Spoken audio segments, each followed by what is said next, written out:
What's up, everybody? Welcome to the Giyohnly1 podcast. This is episode 1, so brand new to all this, and we're kind of gonna see what can happen. Listen, I don't know what the hell I'm doing, to be honest with you. I'm just doing because I told myself, I was like, just put out the first episode. It doesn't have to be perfect. It just has to be something. You know what I'm saying? You can't just sit here and with all this equipment and not put out anything. You know what I mean? So, this podcast is basically going to be about just.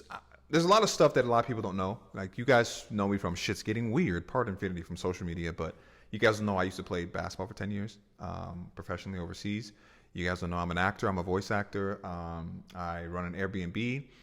There's a lot of different things, a lot of facets. I'm a married man, thinking about having kids soon. I have a dog, and there's just a lot of things that I feel that I could give good perspective on. I could talk about. I'm going to have guests as well. I'm not sure when exactly, but I definitely want to have guests on here and talk to people as well.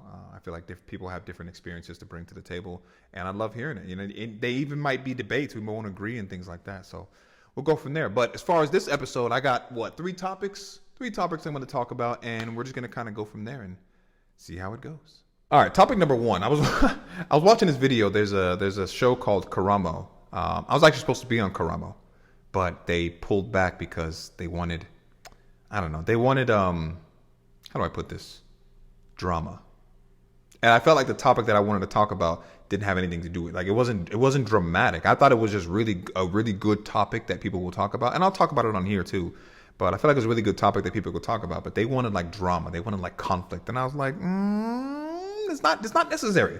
Sometimes you don't always need drama, you don't always need conflict. Sometimes you can put out a topic, talk about it, and a lot of people will resonate with it, and that episode will be good in that. Anyways, Karamo, maybe another day, maybe another time, and stuff like that. So, but I did see a video that was on there. I'll play it here as well. I'll play it real quick and then I'll come back.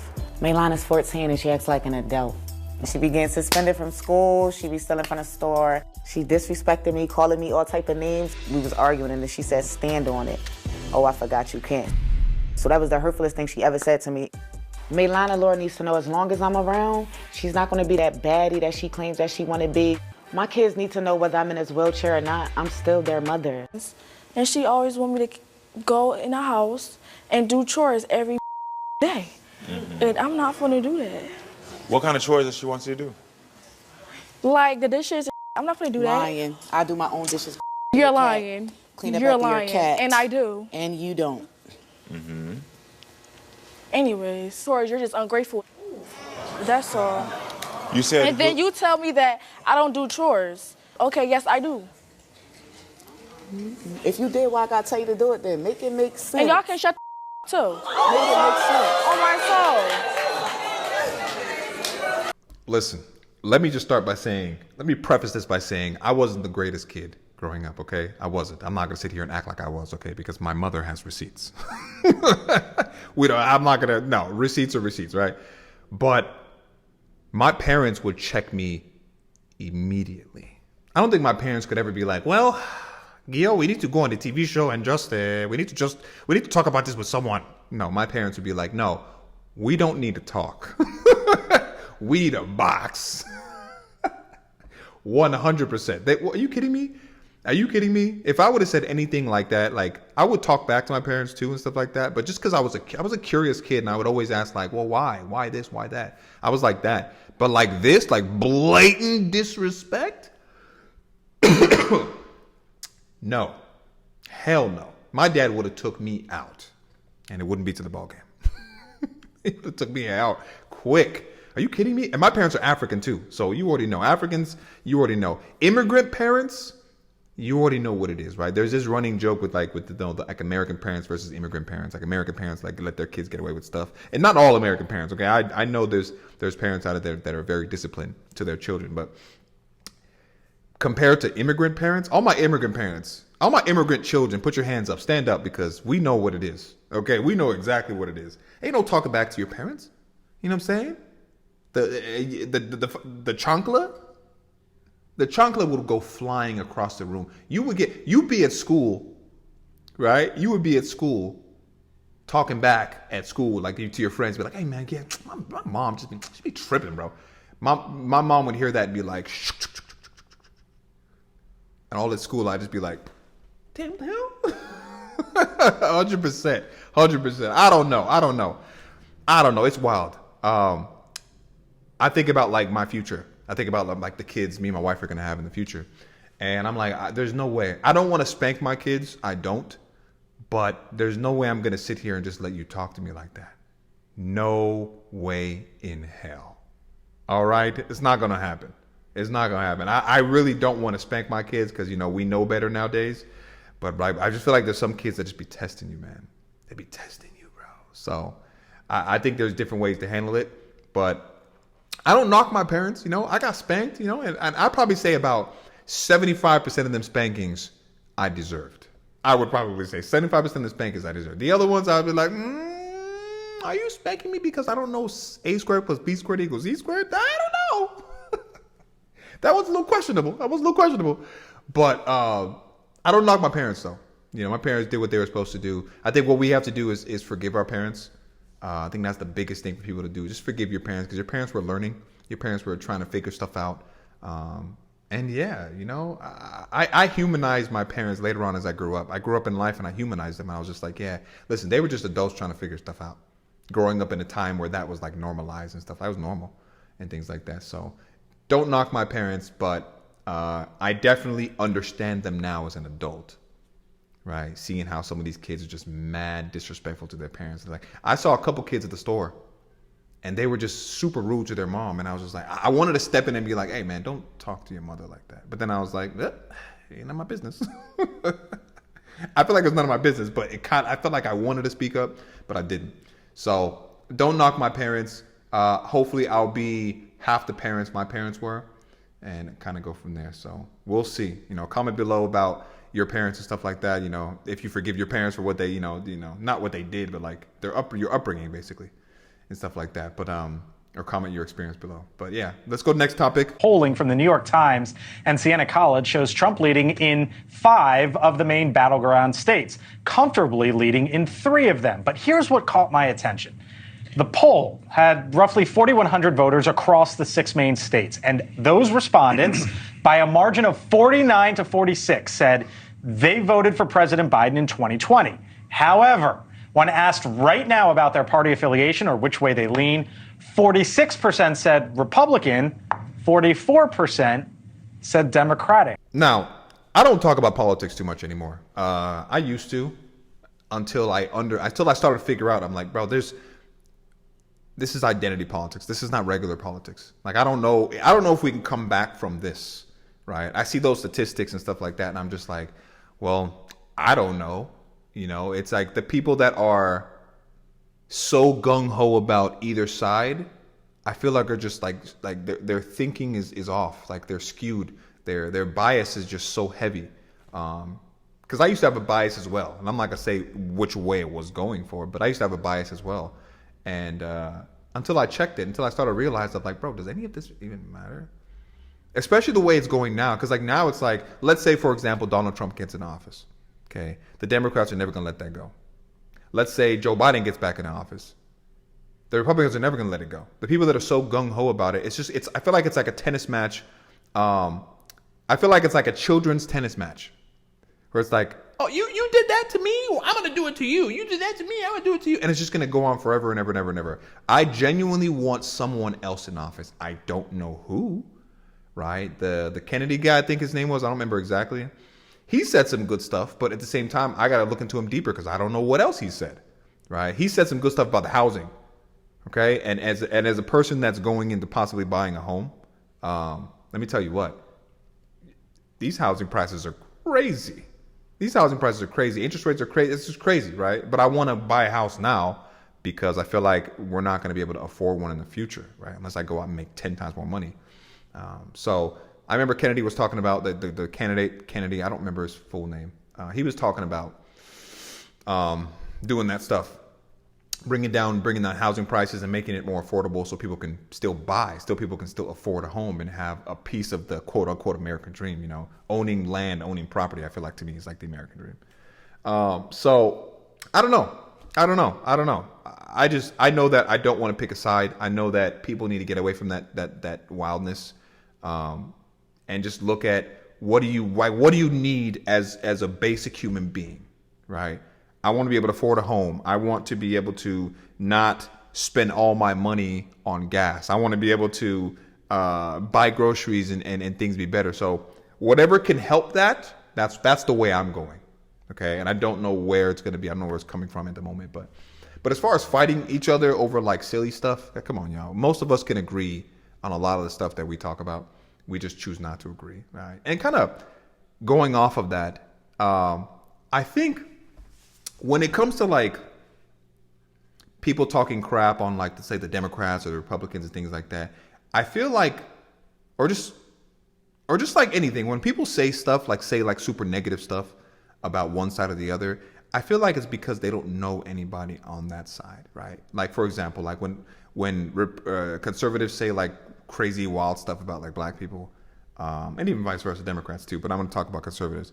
When they say wild, crazy stuff about black people, I'm just like, they probably don't know any black people. Right? That's all it stems from. Like, or when people talk about like LGBTQ, like you probably don't know any gay people. Like you just probably don't, right? Or even the Democrats that say wild stuff about like, oh, those hillbillies, those conservatives over there are probably doing stuff with their children and all this stuff like that, right? Or like inbred, all that stuff. I've heard a bunch of wild stuff. They probably don't know any conservatives, right? They probably don't know people that's their ideology. They don't know those people. And if they did know those people, they probably wouldn't say that stuff, because when you have a connection, you don't just spew wild stuff. You don't do that like that. So I don't know. That's my thing on politics. I'm not really going to go too deep into politics, but I did just want to address it up front to be like, 'cause I know people are going to want to be like, well, talk about politics. And I'm like, no, I don't really want to, unless it's something that has to do with like, something that's going to bring us together, our government, not our government. That's a no, right? But something that's going to bring us together, whether it's like talking smack on the government and stuff they do. For example, here's a great example. You know how there's potholes everywhere? I live pretty close to LA, Los Angeles, and there's potholes everywhere. I looked up something in Switzerland. They have these like machines where they put them together, and it's like a bridge over the portion of the, let's say, the freeway, stretch of the freeway that they're going to fix. Because right now, what happens if they close down the freeway? Right, they're fixing it. They have to close down the freeway, a bunch of traffic, all this crazy stuff. In Switzerland, they have this thing now where it's like a bridge on the freeway, and people drive on top of the bridge and over top, and they can keep traffic flow going without having to close down lanes and things like that, right? And underneath the bridge, they're actually fixing the pavement underneath. I thought that was the coolest thing ever, and I'm just like, bro, we have a ton of money. We pay a ton of money in taxes. Where is our money going, bro? And why don't we have something like that? I don't know.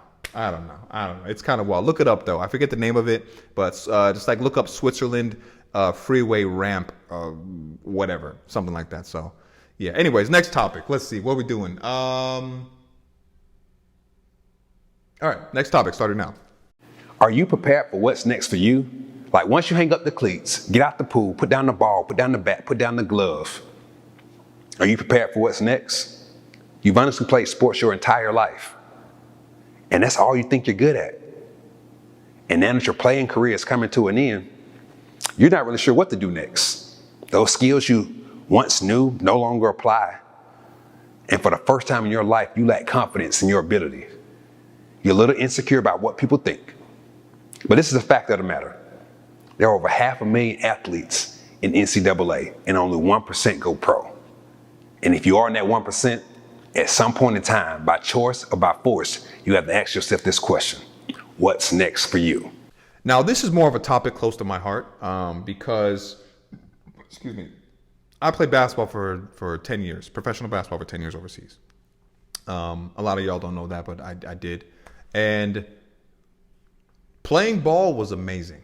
Okay, traveling the world was amazing. Okay, but they don't explain to you like life after basketball, right? Life after professional sports, or life after, or let's say it could be anything. You can. By the way, this is the topic that I was supposed to talk to Karamo about on the show. that they wanted drama out of this, and I was like, no, this is not dramatic. This is normal. This is regular. This is like, it's a really great topic because it doesn't just tie into, let's say, professional sports. It ties into a lot of aspects of life. For example, if you've been doing something and that something is kind of your identity, and you have to change it, yeah, it's tough because now you got to change your life. You got to change everything you're doing. You got to change the way you make money. You got to change a lot of different aspects, right? And this is close to me because I remember when I was like getting ready to be done playing, I was like, dude, what am I gonna do? Because basketball was my identity my entire life. Like for the most part, like I started playing basketball when I was in 9th grade, so I started a little later than most people. But I got really good really fast, and I kind of made it my identity in a sense. High school, I only went to college because of basketball. Like that's the only reason. Else I would have never went to college. Because basketball was my identity to like the nth degree. So when things were coming to a close, coming to an end, I was like, damn, what am I gonna do? I kept thinking, I got to start thinking about what I'm gonna do. I think I was one of the luckier ones, the luckier like professional athletes that can like tap into something else. I started training kids in basketball because I was like, I want to stay around basketball, but I don't want to go play anymore. I was kind of done playing. My body was hurting, just things like that. I was like, so I opened up my own business, training kids and stuff like that. And that did well. I started that in like 2018, so 17, 18. That was doing well and things like that. And I did it up until, I want to say, last year. I was doing all that stuff. Even while making TikTok videos and stuff like that, I was doing all that. But yeah, I was one of the luckier ones in a sense of I could kind of tap into something else. But when I tell you that it still bothered me because I wanted to go and run, and it's like, oh, I can just go get a contract and go play, yada, yada, yada.